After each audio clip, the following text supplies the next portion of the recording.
អូនទាំងអស់គ្នាទម្លាប់របស់ខ្ញុំមកទិញត្រីដៃនេះមកគឺខ្ញុំអត់ដែល defrost ទេ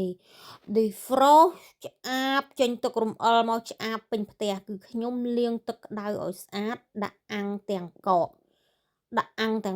គឺឡើងស្បែកវាឡើងស្រួយថ្ងៃនេះខ្ញុំចង់ហូបត្រីអាំងបុកជាមួយប្រហុកអាំងប្រហុកតែទៅ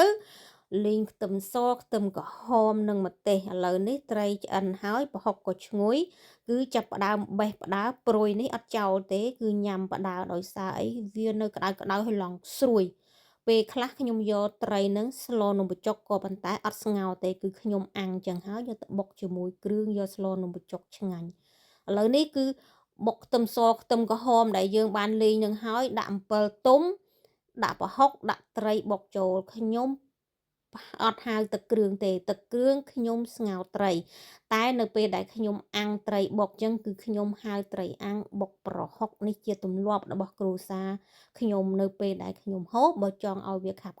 គឺខ្ញុំដាក់ទឹកក្តៅលាយទៅខ្ញុំចូលចិត្តណាស់អាស្ពៃខ្មៅនឹងកាលណាឈូលល្វីងកាលណាឆ្ងាញ់ហើយបើញ៉ាំបើអត់គ្នាអត់ឆ្ងាញ់ទេទាល់តែរកគ្នាហូប